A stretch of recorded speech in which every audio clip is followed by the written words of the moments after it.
भोंदूबाबा अशोक खरात प्रकरणात एसआयटी हेल्पलाईनवर तक्रारींचा पाऊस. दररोज 10 ते 12 फोन कॉल्स येत असल्याची माहिती.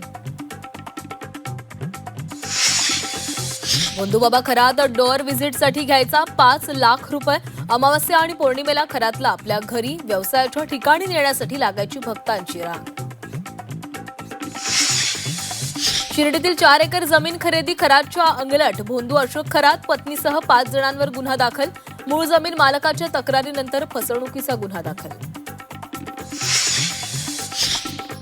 नाशिक रिंग रोडजवळ खरातची मोठी जमीन गुंतवणूक. प्रकल्प जाहीर होण्याआधी कोट्यावधीची जमीन खरेदी. खरातसोबत अधिकारी राजकीय संगनमताचाही संशय.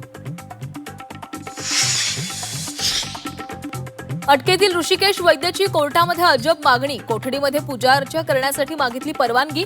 कोर्टानं ऋषिकेश वैद्यची मागणी फेटाळली. अँटेलिया स्फोटक प्रकरणात सचिन वाझेचा कोर्टात दोषमुक्तीसाठी अर्ज.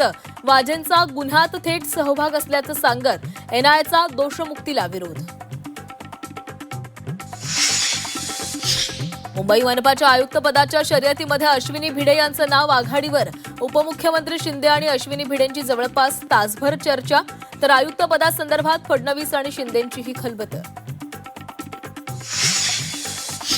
लाडकी बहीण योजनेतून 71 लाख महिला बाद. ई केवायसी नंतर लाभार्थी संख्या 2,47,00,000 थेट 1,76,00,000 तर लाडकीच्या केवायसीसाठी आज शेवटचा दिवस. मुंबईकरांना वीज दराचा दिलासा. बेस्ट टाटासह अदानी कंपनीची वीज 1 रुपयाने स्वस्त. उद्यापासून नवे दर लागू होणार. नवीन आर्थिक वर्षात अनेक नवे बदल होणार. नवीन कर प्रणाली लागू होणार. तर पॅन कार्ड ते एटीएम बँकिंगचे नियमही बदलणार. घरगुती व्यावसायिक गॅसचे दरही वाढण्याची शक्यता. राज्याला अवकाळी आणि गारपिटीचा तडाखा. 4 जणांचा मृत्यू. राज्यात 63,000 हेक्टर शेतीचं नुकसान.